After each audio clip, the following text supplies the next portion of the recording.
ब्रेकनंतर एक मोठी अपडेट समोर येते। संजय राऊत बोलतायत, थेट जाऊयात। सदन प्रोटेस्ट हाँ करेंगे। देखिए, देश की सबसे बड़ी पंचायत है, वहाँ हम सरकार से जवाब मांगेंगे। अगर सरकार में हिम्मत है तो सामने आकर बात करिए। संजय जी, अमित शाह जी ने कल एक ब्लॉग लिखा है, उनका इनकी तरफ से बयान आया, बोला कि भाई ये डिस्ट्रप्शन है, ये एक तरीके का सदन रोकने का प्रयास है। नहीं, मुझे नहीं लगता है। अगर बीजेपी अपोजिशन में होती तो यही करती। सरकार को, अगर कांग्रेस पार्टी और कोई पार्टी की सरकार होती केंद्र में और बीजेपी अगर सत्ता पे नहीं होती तो उनका क्या रवैया है? उससे ज़्यादा गंभीर, सीरियस और आक्रामक होते। अभी तो कुछ शुरू ही नहीं हुआ है, अब शुरू होगा। संजय जी, ये सवाल आपके लिए और लाजमी है कि जब महाराष्ट्र में अघाड़ी की भी सरकार बनी थी तब भी उन्होंने पुराने डिस्पेंसेशन पे सेम आरोप लगाए थे कि नहीं, हमारे भी फोन टैप हो गए हैं ना, जब हम सरकार बना रहे थे, आपको मालूम है। जी, दैट्स व्हाट आई एमयूए की सरकार बन रही थी तो उद्धव ठाकरे जी से लेकर मेरा भी फोन टैप हो गया, नाना पटोले जी का फोन टैप हो रहा था।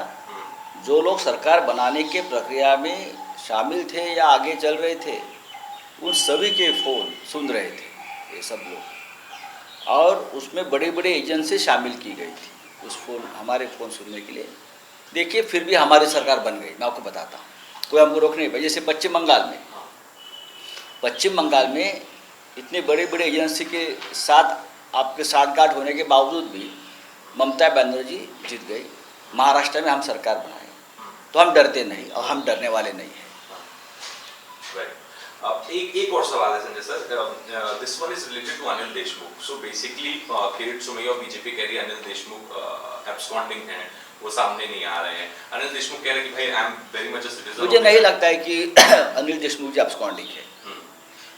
वो बहुत ही जिम्मेदार पीपल्स रिप्रेजेंटेटिव है, जिम्मेदार एमएलए है, मंत्री भी रहे हैं। मुझे नहीं लगता एब्सकॉन्डिंग है। सर, एक आखिरी सवाल केरला से जुड़ा है, बट थोड़ा इंटरेस्टिंग इसलिए आपसे पूछ रहा हूँ। सर, केरला में बकरीद सेलिब्रेशन को लेकर रिलैक्सेशन दी है सरकार ने, जिसमें सुप्रीम कोर्ट ने सरकार से पूछा कि आपने बकरीद को लेकर क्यों रिलॅक्सेशन दी, जब नंबर्स। तर आजच्या अधिवेशनामध्ये नेमकं काय काय होतं ते पाहणं महत्त्वाचं असणार आहे। दरम्यान यासोबतच बुलेटिनमध्ये वेळ झाली इथेच थांबण्याची, मात्र ताज्या बातम्यांसाठी तुम्ही पाहत राहा साम टीव्ही, बातमीची व्यवस्था बदलेल।